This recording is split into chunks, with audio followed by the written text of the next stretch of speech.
All right, if you're just joining, please go ahead and say where you're from in the chat. And I want to extend to all of you a warm welcome. I think we will continue to have more folks joining us. We had 400 register. It's often that we don't get our 100% registration list, but we are still absolutely thrilled that we have so many here and from so many parts of the state. Every corner, very populated to very rural areas. And so that pleases this group more than anything that you could possibly know. At this time, I think we're going to go ahead and share a screen. Thank you. I want to thank Nazik for herding all of us cats. We at Fair Districts Ohio are a very busy bunch, and it can be hard to get us all on the same page. She's done a very good job. So I again am Jen Miller. It is my distinct honor to be the executive director of the League of Women Voters of Ohio. Many of you know that we are one of the leaders of the Fair Districts Ohio Coalition, but we have many organizations that are part of that, including, of course, Common Cause, the Ohio Council of Churches, Faith in Public Life, the A. Philip Randolph Institute, AFL-CIO, ACLU Ohio, I don't know if I said them or not. So many organizations, and you'll be hearing from many of our friends and allies today on different pieces. So this is about preparing for meetings with lawmakers and preparing for public hearings when those are set and scheduled. Let's go to the next slide. So here is our agenda for today. And again, you'll be hearing from many different people. I will work as moderator as well. So please go ahead, and it's better to put your questions in the Q&A, but we will watch both. And I just ask that others help me, others on the team help us, help me follow both so that we see all those questions. But right now we are in the middle of the welcome, the announcements, and the overall agenda. Then we're going to talk about in-district meeting with legislators, what they are and why we do them. Then we're going to talk about why and how to present legislative testimony or testimony to the Redistricting Commission. Then you're going to get some ideas as the content of that testimony that you might do, and which also can be the content of meetings with your lawmakers, and we'll have question and answer. A couple of things I just want to mention is that number one, it is our theory that it took the people of Ohio to finally force the Ohio General Assembly and both major political parties to create reforms for redistricting. So it will take the people of Ohio to make sure that the ballot initiatives in 2015 and 2018 are upheld. Both the letter and spirit of the law are upheld during this process. And so we need lots and lots of different visibility. And these are two of the tactics, right? We also have email action alerts and social media and media outreach. But two very big ones are meeting with lawmakers and showing up to public hearings. And so let's go to the next slide. Why do we, and I will do this first section and then I'll hand it over to others. These are not the most exciting slides. We decided to go with just easy function and not go flashy today. Why in-district meetings, or what are they? It's a meeting with your elected official or their staff. So this is really for the voters that live in their district, their constituents. It's often while the legislature is on recess, so it can be where they are more likely to be in their home office or their hometown. Remember that you might actually get more time with the lawmaker because once they're in Columbus, they have hearings, they have caucuses, they have committees, they have lots more people asking for meetings. So we are actually really hoping that many of you will decide to ask for a meeting with your lawmakers before they come back in September. And that's part of what today is. The other part is being ready for hearings. Why do we do in-district meetings or meetings at all with lawmakers? It's really about building relationships. This isn't about a one and done. This is really about trying to better understand our elected officials, our representatives and senators' priorities, as well as inform them of what you want and what you need and what your interests are as a constituent that lives in their district.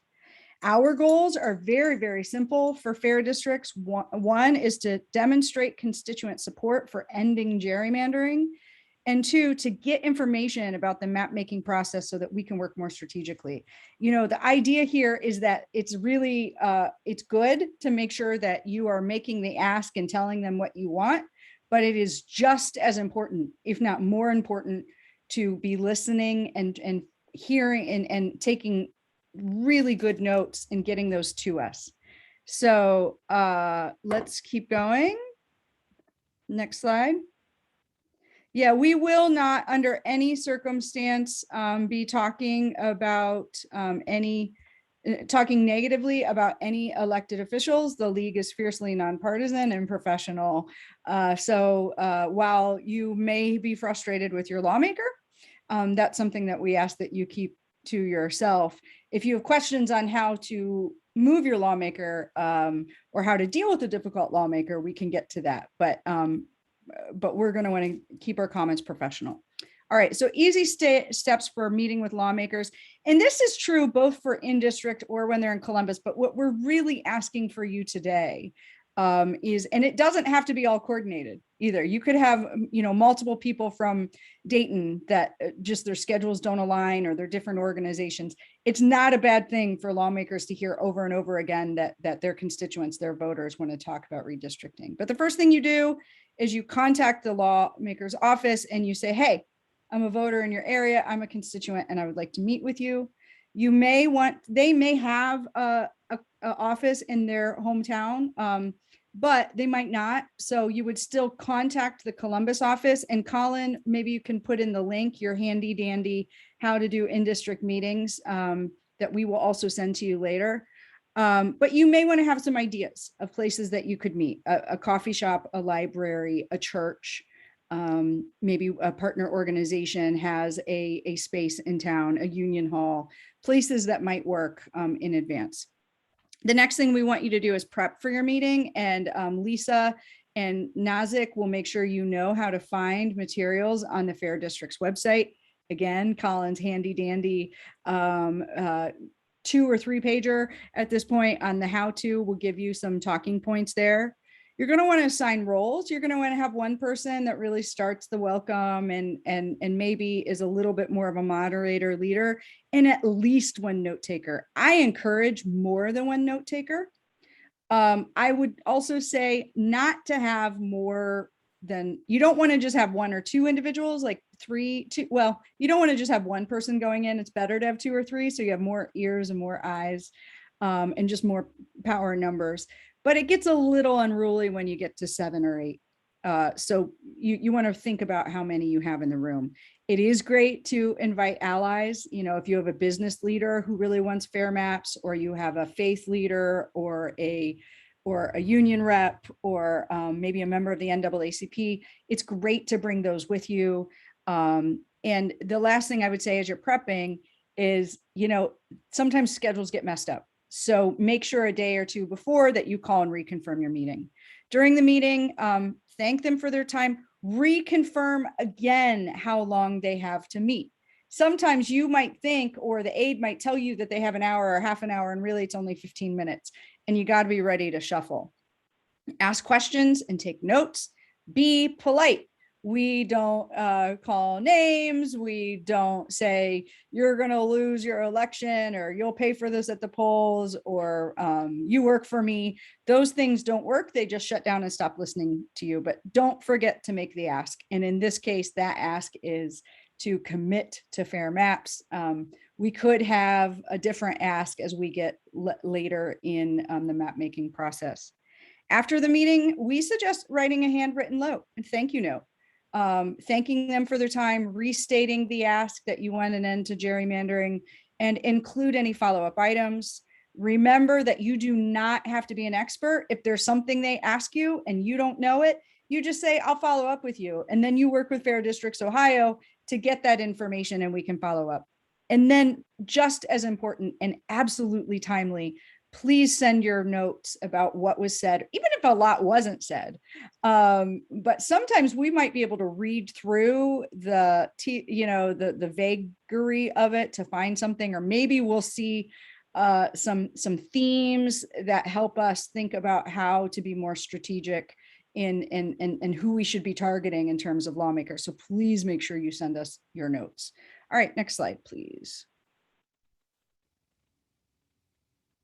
All right, so information equals power, especially when we're trying to figure out where all the chips are going to fall, who's going to support what, who wants what when it comes, whether it's a piece of legislation or whether it's something like this, that's maps. The more information we have as a coalition, the better it is. So for example, a lot of you, when we send action alerts and you get something back, you take the action and you get something back from DeWine's office or from your lawmaker's office and you forward those on to us, that's actually really helpful to see what they say. It helps us think about what our strategy needs to be as we are meeting with lawmakers, or we're designing the next action alert, or we're doing press. So here are some helpful questions, and there can be more. Are you hearing about this issue from your constituents and other interest groups? Who are you hearing from? What are you hearing? What are they saying? Are there major points of agreement or disagreement? Just ask, like, who's saying what to you? Have you discussed this with your colleagues? Where does your caucus stand? That's all about where is there, the Republican Senate caucus or the House, the House Democrat caucus. It helps us know where the party is standing and where the leadership is standing if we just have a little more information. What's the timeline? This is always important. It's important in just general legislation where we're trying to figure out if something's going to move fast or not, because that changes our strategy. But it's also really important in this map making process because we have had a change in the census timeline, right? We aren't getting the numbers when we usually would. And those will, because of that, because of the population data being behind, that's going to make some interesting challenges with the calendar. So what's the timeline for hearings, for passing maps? I love this one. What information or support do you need? Sometimes you might have someone who says, I really want to be with you, but I'm getting pushed back on X, Y, and Z. So I need to understand that. Again, please send your notes to Fair Districts Ohio immediately. And also in those notes, put in there the information about maybe something that you couldn't answer that you might need help responding to, or places where they said information or support that they need, so that we can help you get that when you send your follow-up thank you card or note. Let's go to the next slide.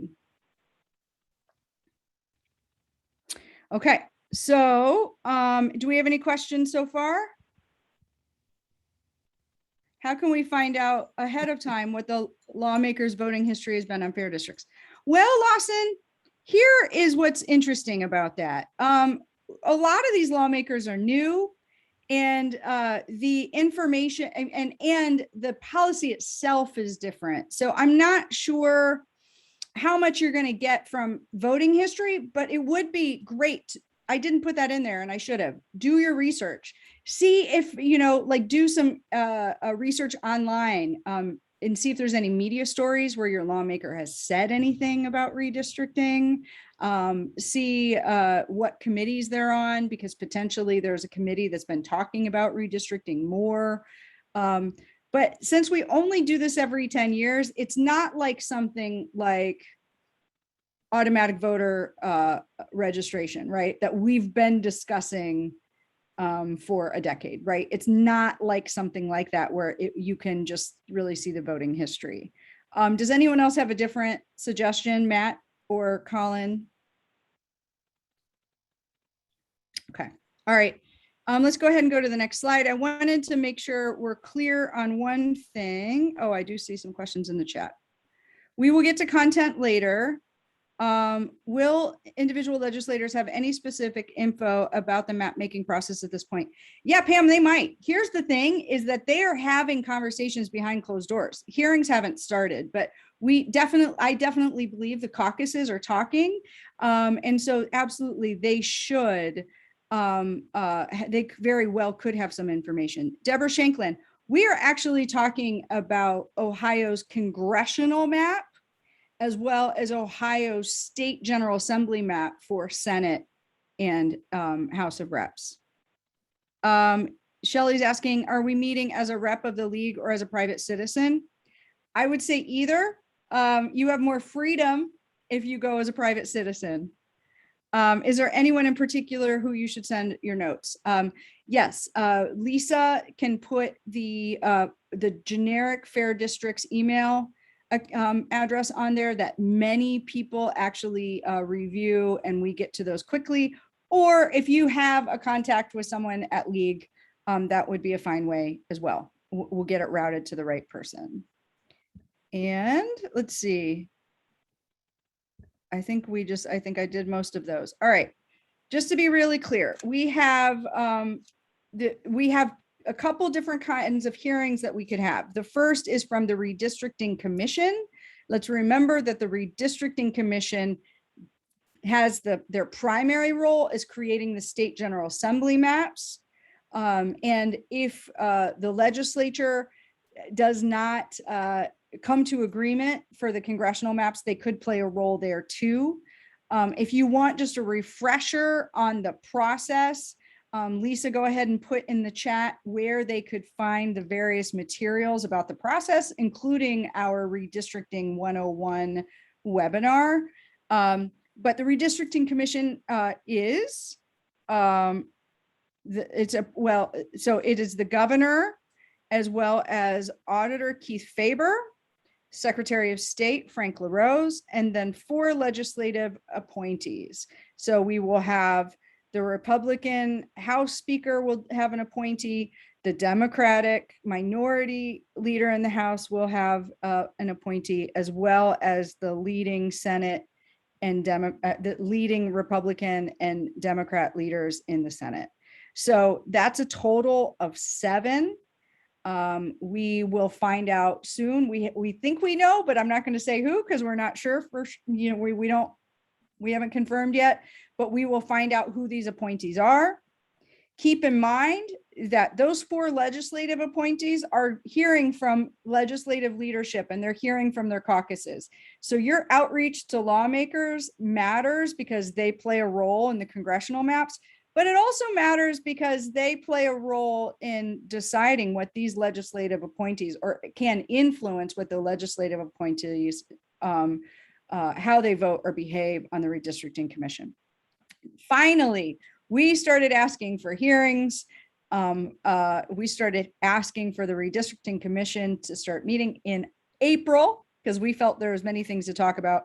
But finally, we are getting the first one Friday, August 6th at 9 a.m. One thing I will mention is that they will have official hearings once maps have been introduced, but we think they could have town halls even as soon as next week or the week after around the state.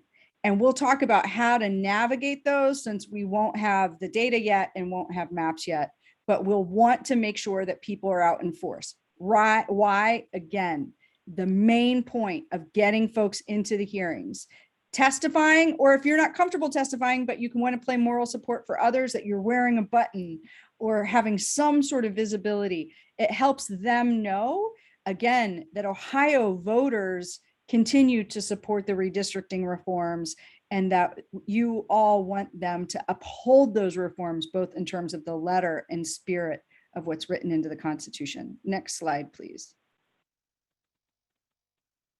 There can be other public hearings or town halls or public meetings. We have a lot of public meetings, right? We will have a map competition. There are other groups that are having kind of a listening tour around the state. And that the main group is the Ohio Citizens Redistricting Commission. It's great. If you want to participate in those, that's fine. We just wanted to make sure you knew. And in fact, it could be good to participate in those and get some practice in public speaking about redistricting. But what is key for you to know is that there are the official state-sponsored hearings by the Redistricting Commission or the legislature. And those are the most important ones to make sure we fill rooms for. Next slide. And now I get to introduce Colin Marazzi, who actually several of the people on this presentation today are former legislative aides, which I think is really, really helpful as we think about this. So some of you know Colin Marazzi from ACLU of Ohio, great guy who works with us all the time on voting rights, elections administration, and redistricting. And he's going to talk about, oh wait, before we do that, we have our first role play. Ha, sorry. So let's go ahead and maybe not share your slide, Nazik, so that we can have faces bigger. We have some friends here that are been voluntold that they they've been around the State House for a long time. Brandy also at one point was a legislative aide. I don't know, Matt, were you ever a legislative aide? Matt was a legislative aide. Lisa was a legislative aide. We've got lots of recovering legislative aides in this set of presenters. But we thought it would be helpful for you to imagine how a meeting might go by having some role playing. And with that, it is my profound honor to introduce the Fair Districts Ohio players. So, which is Brandy Slaughter of the Ohio Council of Churches, Colin Marazzi of ACLU of Ohio, and Matt Smith of AFL-CIO Ohio. So I hand it over to you.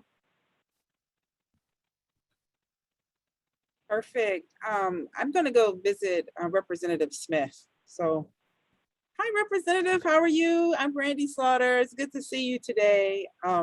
I really appreciate your work with organized labor. You know, my granddad was a coal miner. So I really do appreciate all that you do for that population. I'm just here today to talk a little bit about redistricting and get a sense for what you're hearing. Well, I'm thrilled first and foremost that you have come in tonight, Ms. Slaughter. As a constituent, you know, you've watched me. I've been on the forefront of leading the charge to end gerrymandering in this state for the last 2 terms. And now it's finally my opportunity to participate and try to get it done. So thanks for coming in. And I just love having constituents come in. Yeah, I appreciate you fitting me in so quickly with your schedule being so busy. So, I mean, what are you hearing? We appreciate your leadership, but what are you hearing from folks? You know, either from constituents or either just from caucuses. I mean, what's the lay of the land? Well, you know, being in the minority, you know, they don't tell us a whole lot, right? You know, we did finally hear about the governor putting together the commission, which starts having hearings on Friday. You know, we're hearing from our counterparts across the aisle that they are looking at being more fair, but, you know, money and politics, it all comes into play during this process. So we'll see how fairly they do play by the rules, but we're hearing they're going to try.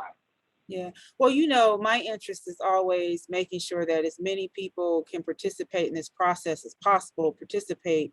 You know, what is the timelines, and, you know, and will they allow for folks to just kind of come in and share testimony and, you know, talk about their communities and maps they might have drawn?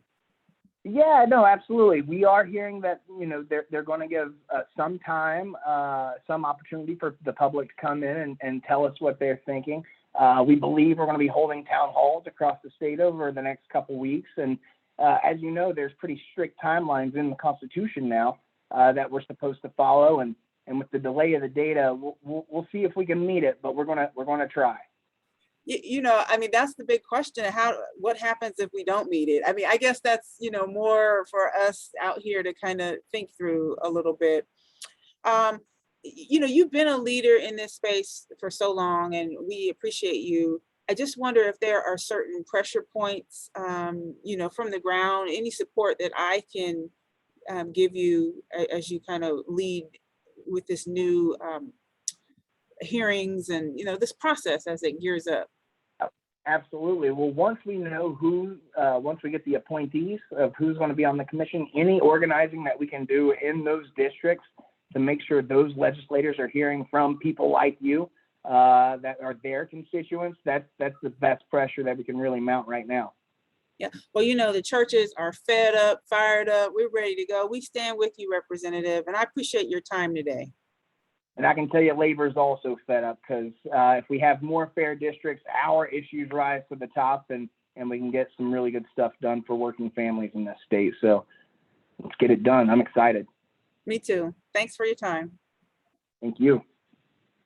All right, I'm going up the hall now. You see me virtually going up the hall to see Representative Marazzi. Hi, Representative, how are you? I'm well, Ms. Slaughter. How are you today? I'm doing good. Thanks so much for fitting me in. I really appreciate it.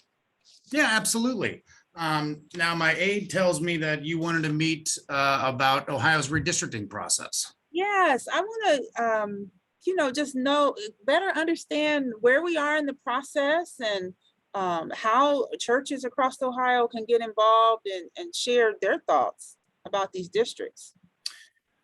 Well, I think churches really need to play a role in, kind of focusing the effort on fairness. We hear all the time about left-wing groups saying gerrymandering is rampant in the state, and it doesn't allow voters to say what they want to say, and all of that nonsense. And as a Republican and as a member of the majority, I take exception to that because I work hard for my constituents. I feel like I earn their vote. So, we're working through the redistricting process. As you know, it's very complicated. It's very tedious. But I encourage you to stay up to date on the process and, check on my office's website for any updates. Yeah, well, Representative, let me assure you, I am not partisan. On Christ, the solid rock I stand. And I'm here because I'm obligated to stand for righteousness and to ensure that people have a voice in this process and a means by holding their elected officials accountable. Certainly, Representative, I'm sure you represent the district very well, but many voters, actually 2 times, they voted for reforms to this redistricting process so that we can make sure that people's voices are heard. So that's why I'm here. And the church does have a role to play. And I'm excited to be here and stand alongside you. Well, I'm happy to hear that, Ms. Slaughter. And, as a God-fearing man myself, we made a pledge to follow the process, and we plan to do that. The first maps aren't due until September. So we're working through, we're being diligent. And, we are going to continue having public hearings. I'm not really, I'm not on the commission, so I don't know when those are going to happen. But, again, I encourage you to stay involved in the process and make sure to, have your voice heard. So you don't have to worry about that, Representative. We're going to be right there making sure that not only my voice is heard, but churches all across the state, faith leaders all across the state. We're hoping to have them come and speak to you and make sure that these maps are fair. In America, we have a democracy where voters pick their elected officials, not politicians picking, their voters. And so that's what we are standing in need of. And I'm happy to share a little bit more through this process. I mean, for us also, in order for those maps to be fair, it's more than just people in a bunker, cranking out software. It is hearing from constituents and communities about what their community looks like, what are the boundaries of their communities. And so we stand in strong support of the legislature in this process and what you're doing, and happy to add as much as we can to inform the process. Well, Ms. Slaughter, again, I appreciate what you're saying, and I pledge to you that I will continue to work in good faith in redistricting, but I believe you have my aide's card. Feel free to contact our office if you have any future questions, but unfortunately I have to leave for another meeting. Again, thank you for taking the time, and we'll make sure to try to keep you up to date on how redistricting goes in Ohio. Thank you so much, Representative. Be well. You too. All right, well, thank you, players. So we got a couple things in there. We got the ask. What are some of the other things? We got some different approaches, but it doesn't matter. Brandy stayed. Yes, she does. Like, you might get almost, what's the word? They might try to encourage you to play partisan, but Brandy did not. Brandy said, oh, no, we're nonpartisan. And as leaguers, you can do that too. As Fair Districts Ohio, you can do that too. So polite, absolutely. Even when Colin, Representative Marazzi, was kind of saying, nah, there's no problem. Everything's just fine. I'm offended by that. She stayed positive. You know, she could have asked more questions of Representative Marazzi. Now, the truth is that he might not have answered any of them, but even a little short answer could work. Not surprising that he wanted to cut it off, right? So people who really want to change, people who are really with us when it comes to lawmakers, enjoy the meetings and will stay longer often. Not always. Sometimes people who really disagree with you just really enjoy the debate. I've had that, but a lot of times you'll get that cut off. So those are some things, hopefully that helps you think about it a little bit. Of course, Brandy, what are the things you're going to do now that you're done? I am going to send a note of thanks and make sure that they have my contact information in the event they need to reach out to me about anything. And I'm going to organize like hell, get everybody out there. Talk about the maps. Good. And, you know, Michael Ahern said the percentage of approval of the reforms is powerful, and we will get to some of the content, but we wanted to just have you see how they can go. Sometimes they can be really happy, and sometimes they can be really quiet. So just keep, and they also, that's a good point. Sometimes they'll want to just distract you, but I know we've taken a lot of time here. Virtual round of applause for the Fair Districts Ohio players. And we're going to go on now to Colin Marazzi, who's back to not being an actor, but actually in his official role as ACLU Ohio, to tell us a little bit about testimony. Yeah. All right. We should go ahead and share the screen again.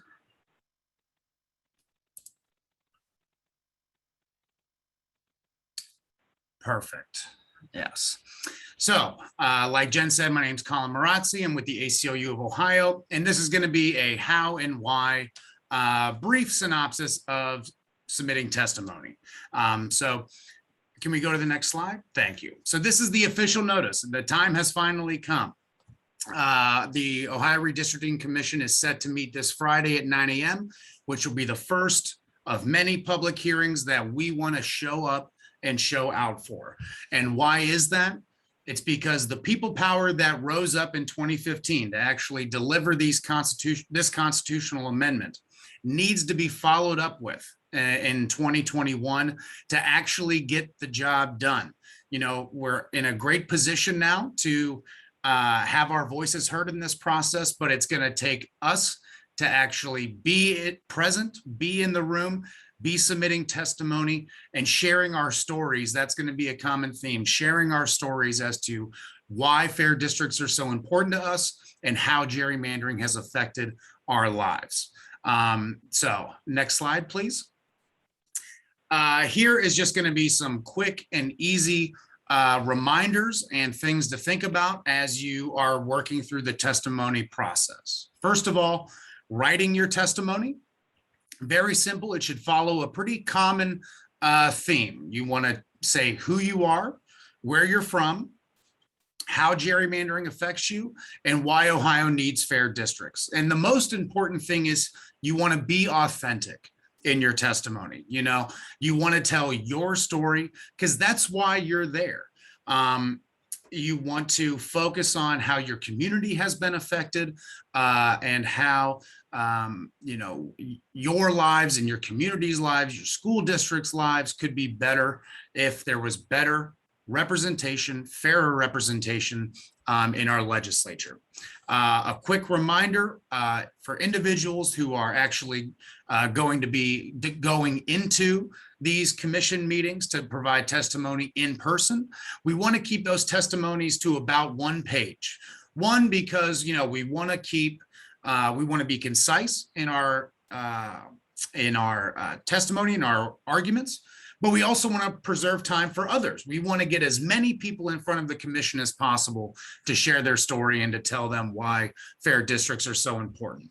If you only were going to be providing written testimony, you can be more elaborate and more thorough.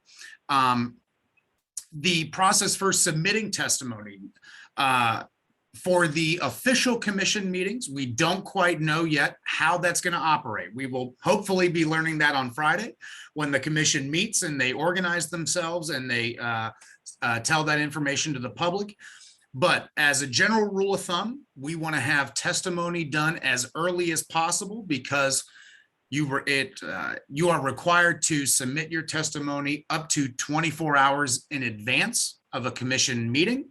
So we want to have those testimonies ready to go at a moment's notice, because believe me, and a lot of people else on this panel will tell you that committee notices can come out at the last minute. They can change at the last minute. And so we want to be prepared for anything and everything that could possibly happen. And the easiest way to do that is to get your testimony written early and have it ready to go. And then finally, for giving your testimony, always a great tip is to show up early, get situated, get settled in. And, we want to, when it is your turn to come up and speak, we typically want to direct our questions and our testimony to the co-chair. It's not a deal breaker. It's not terribly important, but it's just a general rule of practice of how that operates. And also we want to make sure that we're always respectful and we're always focusing on telling your story and why redistricting, fair districts, and gerrymandering are so important to you. And also, lastly, but not least, we want to get as many people in the room as possible. We want to pack the room so lawmakers and map drawers know Ohioans are watching, they are paying attention, and they are they are involved and going to hold them to their promise that they made in 2015 for fair maps. So that's just kind of a general set of rules to abide by. And now I want to get into some actual specific rules you should think about when you're actually giving your testimony. And we already touched on rule number 1, but I just want to reiterate it. Always, always, always be respectful and courteous. Bad behavior equals bad testimony. I can't tell you how many times I've stood in a committee room at the Ohio Senate and witnessed somebody, get flustered and emotional and start, being less than courteous, I would say. And it immediately and unanimously distracts from their testimony and from what they're trying to say. So we want to bring passion, but we always want to have a respectful and courteous tone. Rule number 2, again, is to make sure to tell your story. We're not experts on the technicalities and the data of redistricting. Well, some of us are, not me. Some of us are, though. But you are an expert on your story, which is what we want to focus on and why we are all there, because we want to talk about how redistricting and gerrymandering affects us. Rule number 3, just dress appropriately. Either if you have fair districts apparel, go ahead and rock that. If not, professional dress is always the standard. Rule number 4 is be prepared for long meetings. These meetings can last multiple hours. So if you're able, bring some water, bring a light snack, and try to give yourself as much time as possible to be present so you can be there when they call your name to come forth and testify. And finally, relax and breathe and remember you are supposed to be there. This is why the Redistricting Commission was set up, for you to be there and for you to talk about your story and why this is so important to you. Very quick, easy rules to abide by. And if you follow those 5 rules, you will have successful testimony and you will make an impact on this process. So thank you so much. And I'll be back in my actor position soon. We do have some questions here, Colin. Is the committee taking testimony on Friday? I do not believe so. Again, it wasn't said in the notice. This is going to be more of an organizational meeting. We're finally going to know who the commission members are. We're going to know who the chairpersons are, and hopefully they will be unveiling their public hearing schedule, which we will, if they do, we will make sure to distribute that to everybody here as fast as possible. Colin, how can this group know when the redistricting commission is having, the town halls around the state or hearings, or when the lawmakers, actually legislative committees, start having hearings? How can people know? Well, the easiest way to know, I would say, is to sign up to be on an email list for Fair Districts, for the League, for ACLU, because we are going to be monitoring that and we are going to be sharing that as soon as possible. I'm sure there's going to be media coverage of the events. However, since this is new, since this is the first time this has happened in Ohio's history, we're all kind of just going along by the seat of our pants. But I can tell you that if you follow along the organizations that are represented on this panel, you will be up to date. You will get up-to-date information as soon as it's available. Someone says, so to testify, it must be written and submitted in advance. They won't take someone right off the floor who signs in to testify. They typically will, but best practice is always to have it written and ready to go. I have seen in the past that some people that have shown up without prior submitting their testimony, they've been denied. So it's always best practice to get it submitted ahead of time. That way we know for sure we're on the witness list and we can testify. Great. And then again, I'm sorry, I had one and I just lost it. There's a couple about will the hearings be in person or Zoom? Well, I would imagine that they will be in person. Now, again, this is up in the air, but we hope to know Friday. We know Governor Mike DeWine is not going to be, he said that he doesn't plan on, I guess, instituting a mask mandate is this for COVID reasons, or is this just like for virtual testimony in general? I think maybe, well, what they said is, I think it's both. Like, can people watch it online? Can they testify online? Yes, you will be able to watch it online, but I do not believe you will be able to testify online. You will have to be in person. But for COVID reasons, if you're uncomfortable with that, you're always able to submit written testimony and have that on the record. Great. Thank you for that. And you can watch it on the Ohio channel. Yes. If you just Google the Ohio channel, you can get to their website. But also, again, if you're part of Fair Districts, Rhoda Brooks has a great question. How do we submit testimony? And is there anyone with Fair Districts who could check our work?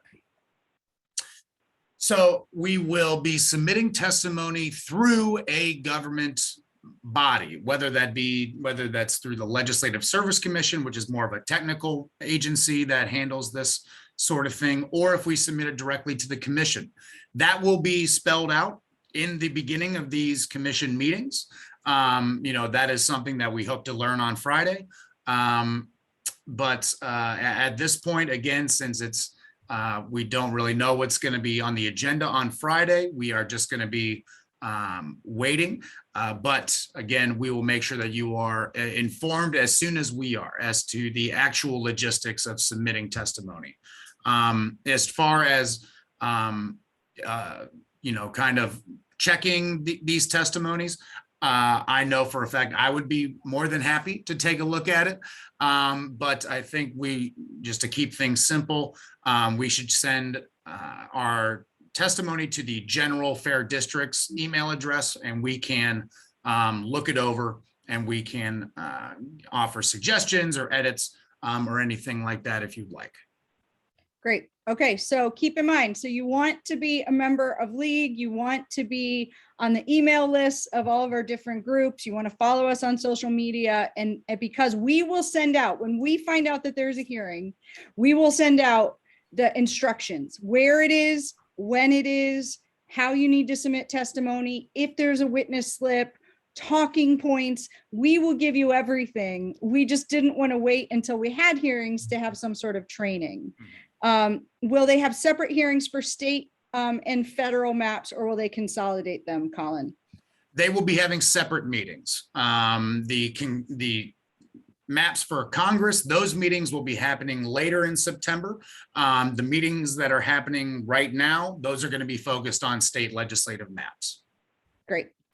And then I think that's pretty good. We will send out, I think we are recording this. And so I think this is something we can share if you've attended. We're not going to necessarily put it up on YouTube for the whole world to see, but we are recording it, and we can send to all attendees the slides so you can have that. And then let's keep going. I guess there's one more question, which is someone saying that they're in a quandary to talk about how gerrymandering affects them. Can you just give some example stories, Colin? Well, yeah, I mean, gerrymandering affects all of us because, as we've seen happen time and time again, nothing gets done. Your lawmaker, your legislator doesn't have an incentive to compromise and to reach solutions to problems affecting a large majority of Ohioans and members, and all Americans, for a matter of fact. It's more of a hyper-partisan environment, which makes lawmakers have to go to the extremes of their parties where not a majority of Ohioans are ideologically. It makes them unresponsive because essentially the outcome of their reelection is preordained due to the shape and the ideology of their constituents. And it takes away the voices of Ohioans. It's hard for us to advocate on behalf of the issues that we want and that we care about when we don't have any leverage, essentially. And our leverage in this scenario is our vote. But in order for a lawmaker to truly be responsive to his or her constituents and to take take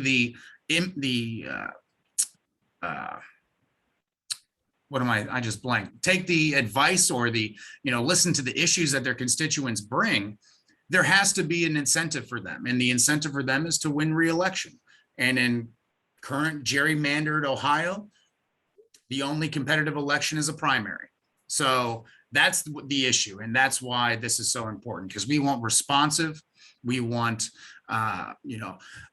leaders that are willing to compromise for all Ohioans. Yep. And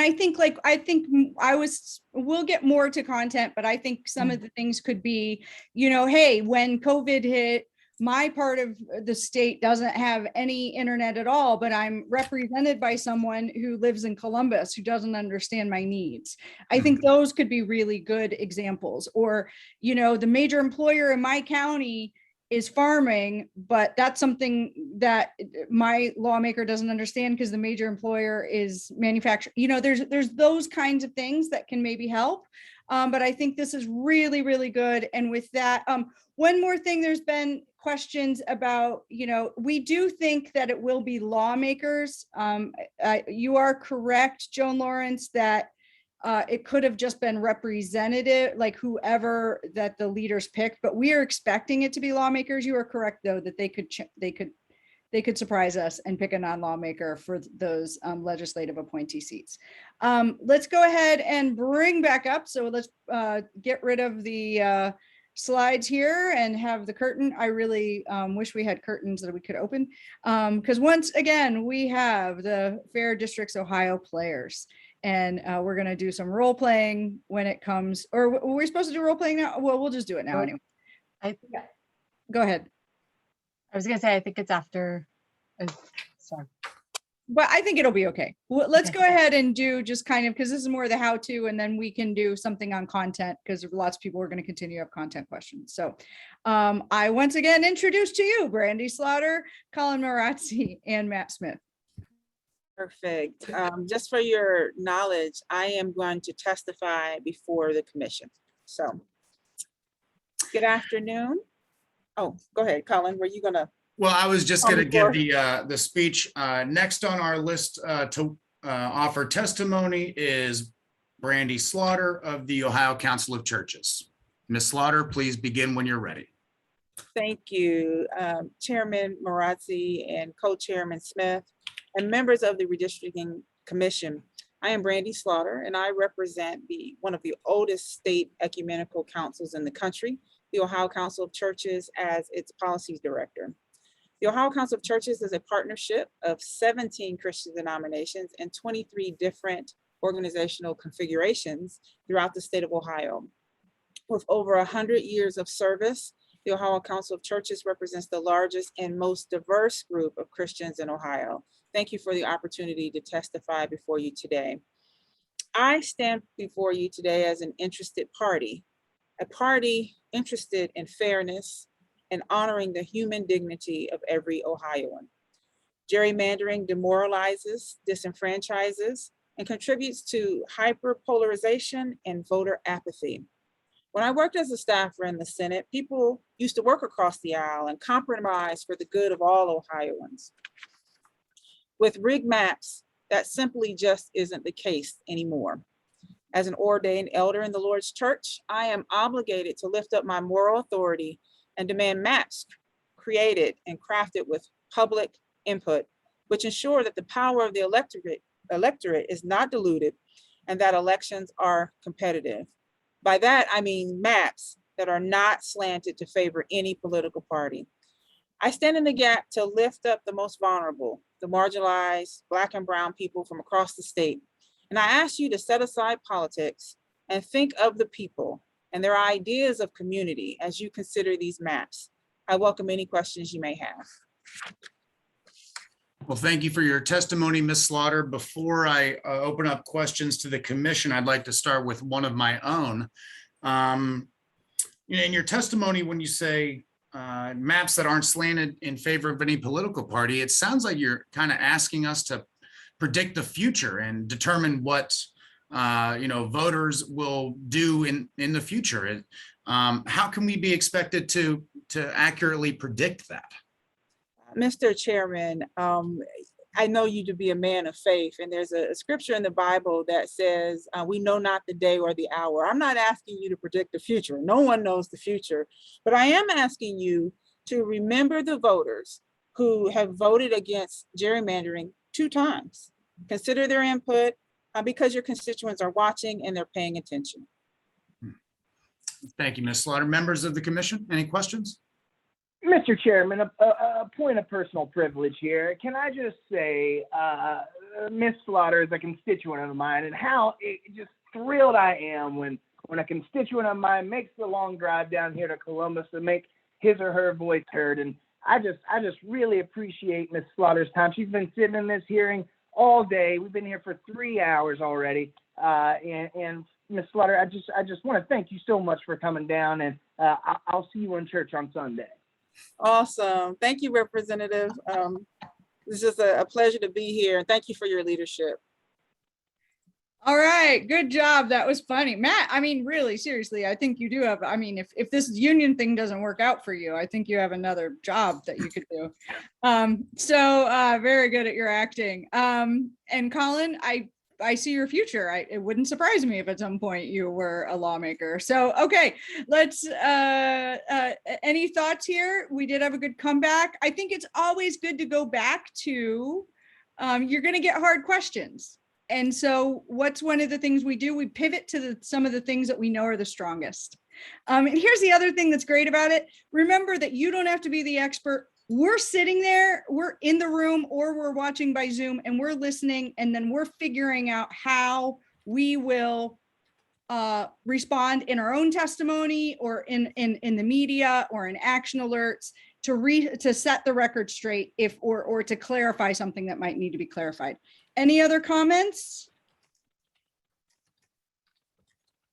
Matt or Colin, anything that you would mention here that you like that Brandy did? Yeah, I just want to say that that Brandy did a fantastic job doing a pivot. I asked a pointed question meant to put her in a tough position, and she pivoted to putting the focus back on Ohioans and back on the thousands and millions of Ohioans that demanded this change. Just a fantastic job, and that's something we should all try to emulate. And the other thing is, another way to do it is if it's really a pointed question and you can't figure out how to pivot, you can say, I don't have the answer to that, but I'd be happy to follow up with you later, and then let us know and we'll help you. Anything else, Matt, before we hand it over to our content gurus? No, I just can't underscore how important the pivot really is. You know, the legislators know what they're doing. They know that there are technical experts, you know, signed up to testify. So no one is asking folks to be that expert, but really just share their story, and don't be afraid to pivot to some of those, you know, top 2 or 3 talking points about fairness. Great. Good. All right. So now we're going to bring the slides back up. And once again, thank you to our actors. And now we have Lisa and Nazik from the League of Women Voters, 2 absolutely hardworking professionals that are doing everything they can to protect our democracy. And I'm going to hand it over to you guys. Muted. Still learning how to unmute. Hi, everyone. My name is Nazik. I'm excited to talk to you tonight about what actually goes inside your redistricting testimony. Next slide, please. So first, very basic, I know we've been talking about testimony for an hour here, but just go back to the definition of what exactly is a testimony before we define what's going to go in our redistricting testimony. Testimony is a written and verbal statement submitted as evidence on an issue. Now, typically, you know, in the cycle of any General Assembly, when bills are introduced, the General Assembly has to, oops, we're having an issue with our slides. Thank you. So General Assembly has to give an opportunity for every Ohioan to give testimony in support of or in opposition to any bill that is proposed. But here in this situation, we do not yet have maps to comment on, and we are not necessarily in support of or against anything when we don't have a map to comment on. So where do we start? Next slide, please. So first, take a step back. Why are we going to testify about redistricting? As has been mentioned a little bit before, state and congressional lawmakers make decisions that affect every aspect of our life. Anything that you can think of is a policy decision. Schools, roads, public transportation, reproductive rights, healthcare, really everything, professional licensures. There are probably around 1,000 bills just in the state assembly that get introduced in the course of 2 years. And if we don't get these maps right this time around, every single one of those decisions is going to be affected by a gerrymandered map in the next 10 years. And so what now we need to keep in mind with redistricting is that you and your neighbors or your community have common values and interests in relation to all of these issues.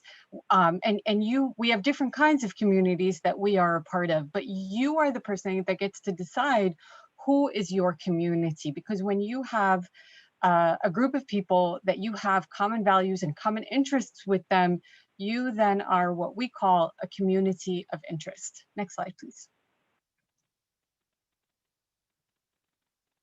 So what is a community of interest? Community of interest is a geographic area that shares cultural, historical, or economic interests and would therefore benefit from cohesive representation in government. I know that's a mouthful. We're going to go into explaining that a lot. Very important to remember, communities of interest do not necessarily share the same political viewpoints. That is not what a community of interest is, and they should not necessarily share the same political viewpoints. You're not going to share your support for the same candidates or political parties.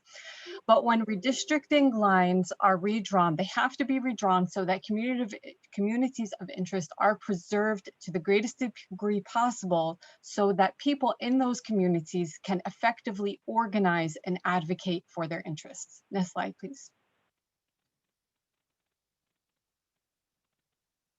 So in order to identify a community of interest, ask yourself, I'm not going to go through all of these questions, but most important thing to remember is that you are an expert on who your community of interest on who your community is. Nobody gets to tell you what that is, and you don't have to ask yourself all of these questions, but going through these questions will give you an opportunity, get you started on the thought process of being able to, on an actual map, identify your community that you believe should not be split up on a map that shows where the different districts are.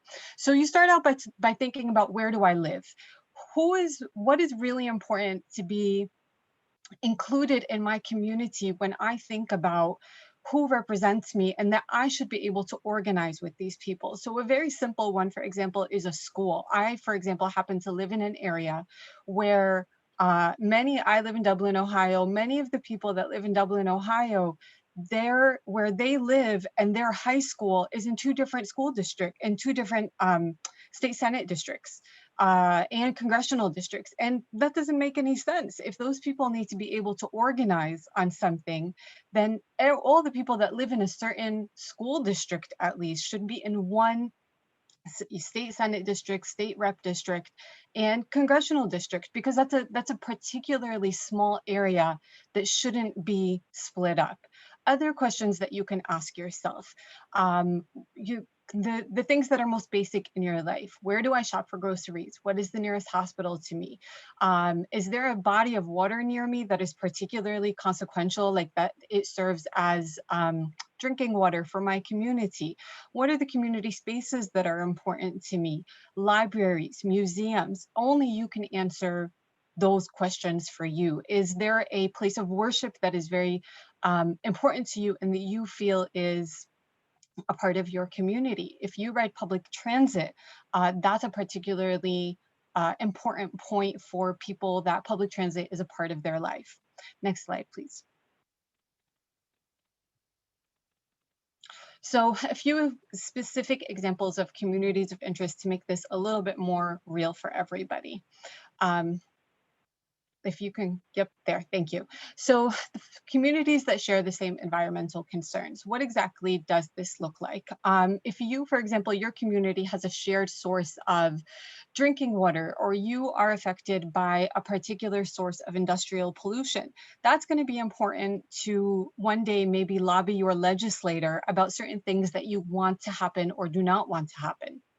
Communities where a significant number of people work in the same industry or for the same employer. I'm in the Central Ohio area, and some of the biggest employers around here are the Ohio State University, Nationwide, Ohio Health. People who work for the Ohio State University, which are a lot of people in Central Ohio, might feel that it's important for them to be able to lobby their legislator on a certain issue. Why? If we think, for example, more of an industrial example where there is a certain car factory that is under threat of being closed, and the people that live in that area want to be able to lobby their legislator for help. If those people are split up into several districts, their lobbying their legislators is going to be so much less effective than if all those people were in the same district. People who have shared values, belief systems, or cultures, that this can look like so many different things. So for example, nearly 400,000 Ohioans were born outside the United States, and half of those people are estimated to be naturalized US citizens. Those communities have particular shared values, beliefs, laws, and policies that affect them and their daily lives. I do want to take a minute here to note that Supreme Court decisions on racial gerrymandering make it very clear that race by itself does not constitute a community of interest. It can be a factor, but it cannot be a defining factor by itself. Next slide, please. So here I just have a visual to kind of help make this a little bit more clear. Here we have, for example, let it be like a source of drinking water for a community. And you have all of these people who live very close to this area, but they are divided into 4 different districts. If they have an issue that they need to lobby their legislator on, you see that although all of them are central to this source of drinking water, they are in 4 different districts. And so if 1 or 2 people lobby here, 1 or 2 people lobby there, it's really not going to be the same as if all of if all of the complaints or all of the issues went to one legislator, that now this really rings bells in the mind of a certain legislator that says, hey, I have, commenter after constituent telling me that there's an issue in my in my district about this thing, and I need to bring a solution to my constituents, so that, because I want to get reelected. Next slide, please. So what does it look like when we live in gerrymandered districts? This is also something to help you think about, what's going to go in my testimony. What does it look like when my district is gerrymandered? We have legislators who don't care about their community needs, who aren't responsive, who don't show up to major events in their community, especially if they're in smaller districts like a state rep district, who live and work far away from their constituents. So for example, their office might be more than an hour's driving distance from me, and it's very hard for me to go and have an in-district meeting with my legislator. Or they might actually live so far away from most of the community in a corner of a gerrymandered district that they don't really have a sense of the most important things that affect this community. Next slide, please. Now, I just want to take a second here to say, again, it's so important to be kind and courteous in your testimony. These are the effects of gerrymandered districts, but we don't go up on the stand or in our, testimony and say, you're not responsive and you don't show up and our legislators are not present for us and don't take our meetings. We're going to use, we're going to go into some of the other tools that you can use here about specifically, stories that you can definitely use stories that have affected you in a more, in not such a hostile way. So for example, the school example of, I live in a different district than where my kid's high school is. You can say that we need to be able to, there's a lot of people that want to be able to reach out to a legislator and organize for increased funding for our schools, for example. So let's get more into how to visually look at your district. How do I analyze my current district? What is the situation right now? I've taken here 2 maps to show you that the map on the left is the map of Ohio and the 16 congressional districts. Now, when I look at this map, I can see that this is a gerrymandered map, but I don't necessarily see exactly where the problems are where I live. What I've done on the right hand side picture, this is actually a picture of something that I screenshot from my congressional representatives page. And each congressional representative, if you go to their page, they have a map of their district overlaid on a Google map. And so I can zoom in and zoom out as much as I want to look exactly at where are these lines? What are the landmarks in my community that should be in my district, but they're not?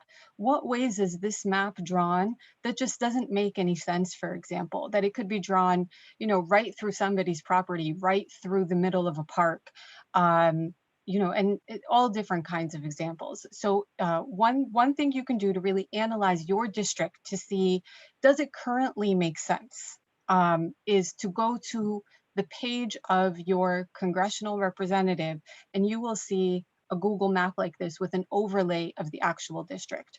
Next slide, please. So to do this for your state rep and state senate districts, you go to the Ohio Legislature website, and the screenshot there includes the web address, the URL. And on the right-hand side, you see the entire map of Ohio. And on the left-hand side, I zoomed in to the state rep, how it's districted how it's the districted in the Columbus area. And you can see how these lines squiggle in and out in just the weirdest ways. And it's the most common, in the busiest areas, in the most urban areas of Ohio.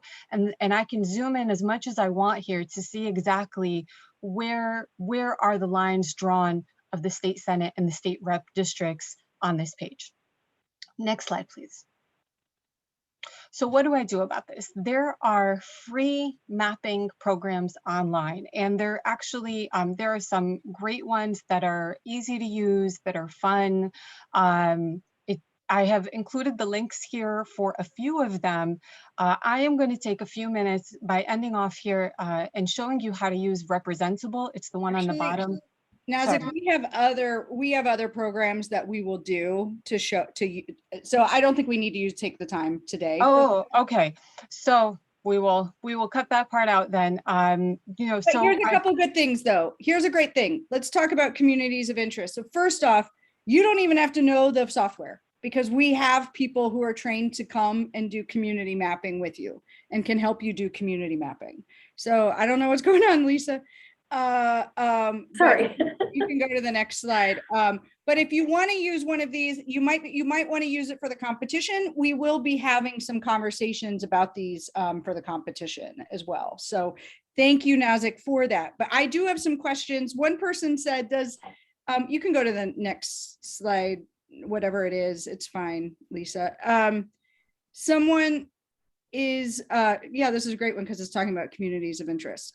So one person asked, like, does the idea of talking about a watershed or a body of water support Snake on the Lake?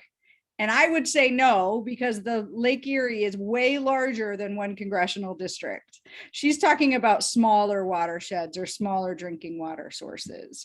Let's see what some of these other questions were that might be helpful. Does it make sense? Here's one, Nazik. Does it make sense to try to talk specifically to talking points that might be more attractive to Republicans or Democrats, or to stay nonpartisan? And I will open that up to a couple people to answer.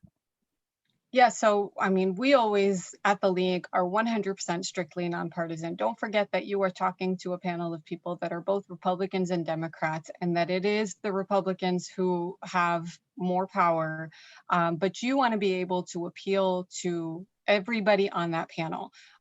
So stay neutral, stay on point, and there really isn't any need to get partisan here when you're talking about not gerrymandering, because gerrymandering is not a partisan issue. It isn't to us.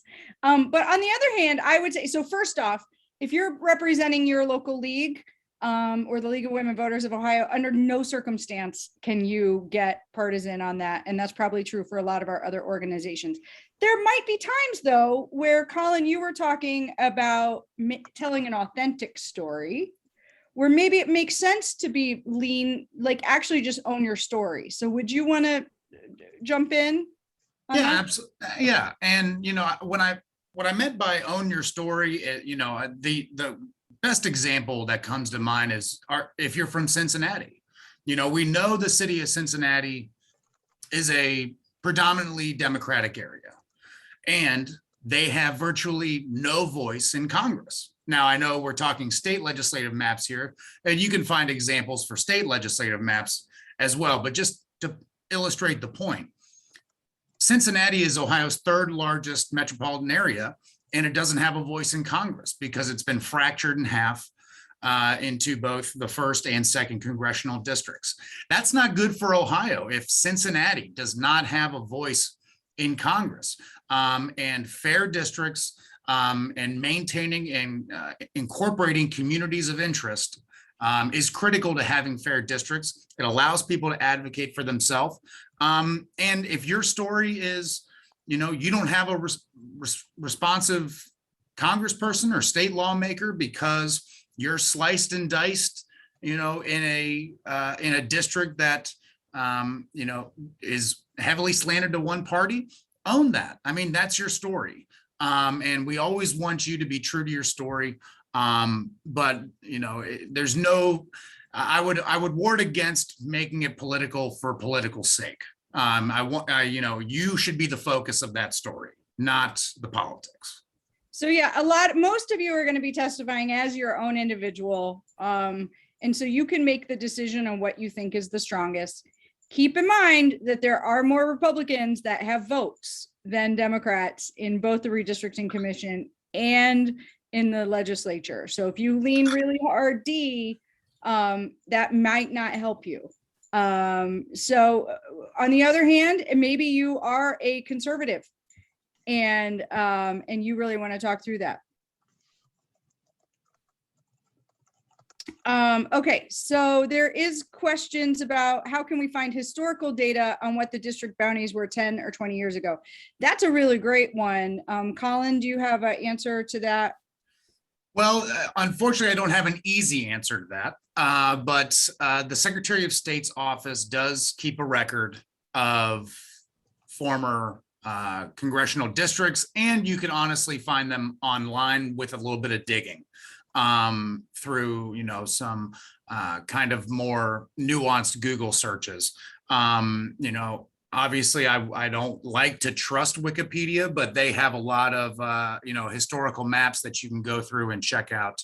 And, you know, curate the citations on Wikipedia, make sure it's an accurate source, but you can find them. Now, good luck finding anything past 2000, if I'm being honest. But yeah, with a little bit of digging, you know, your public library would probably have those on file somewhere or be able to help you if you're interested in looking at those. Great. Lisa, can you go ahead and put in or in the chat where you would find information from Fair Districts itself? How do Sure. So you can find resources on our website, and there's a specific legislative advocacy page and a materials page. I can just hop on. I just have to click out here, sorry. So if you go to our website, share, here we go. So you can find events, campaign materials. So you can request postcards, which will help you advocate. You can find a flyer, find a yard sign. And then specifically for legislative advocacy under the Take Action section, you'll be able to find your legislators and any current actions. These will be updated. And then you can find what we were talking about, which is the legislative advocacy kit that will help with in-district meetings and just general talking points as well. So, and can you show how to request a speakers bureau person or a community mapping? Absolutely. And so Nazik was talking about, you know, how to think about your community of interest. So you can learn more about how to actually map your community, like she was talking about, through our community mapping section. And it has a lot of information for you where you can request a presentation. You can learn how to use a particular software. So that's where you can request that, or you can also go to contact us where you can request a speaker or materials. And sign up for emails, which will tell you when those hearings are going to be. All right, let's get a few more questions and then I'm going to hand it back over to Nazik. When, you know, yeah, we are losing a congressional seat. How does that work in terms of redistricting? It's why we redistrict actually every 10 years is because populations change and move. What are the websites again? I think you should have them, but we will be sending a follow-up with the slides and with the addresses. So you should have everything you need there. And now if you want to go back to the slides, Nazik, it has a few more things to talk about. Actually, it's going to be me. Oh, okay, I so apologize. But Nazik was making a fair and very good point that in these, especially in these initial hearings, right? If we get town halls, maybe in August with the Redistricting Commission, before we have data, before we have maps, There will be other hearings once maps are there. Talking about a community map, how you define your community, is absolutely wonderful. So Nazik, do you want to talk through that? I'll let you finish your thought on that. And now you know that you don't actually have to learn the software, because we have people trained that can help your community do that. Hey everyone, yeah, so just to finish up that point, whether you do it yourself or you do it through the Fair District's website, have somebody work with you to do the mapping. It's a very simple process either way. And this is a really essential piece of your testimony, especially in the town halls before we have actual maps to comment on. You have the ability in this way to define your community and include in it what you believe are the landmarks, the locations, the streets, the lines, the parks, the schools that need to stay intact in order for the Ohio maps to look fair in the future and for the next 10 years. Thanks, Jen. Wonderful. Okay, Lisa, take it away. We're on the home stretch, friends. All right. So I'm going to wrap it up and talk about things that you can do to support these efforts in addition to giving testimony. Donate. You can donate to Fair District. Support us. It helps us with the postcards. We've sent out over 50,000 postcards for people to mail in, which is wild. And amazing, and we've heard from legislators that they're receiving them. The important thing is that they know that they're watching. They know that we're watching, and that helps the postcards send that message. So we ask for your donations for that and to keep this going. And then, so we have some other events coming up that I just wanted to go over. So we have a forum actually on community mapping in Northeast Ohio coming up on August 10th. And again, this is under the event section on the website, so you can register for that. And then we also have a general update every month. So this one's coming up Wednesday, August 11th at 6 p.m. So you'll get all the updates about what's going on and things that you can do. And then I'd like to know a date change for our Fair Maps Day.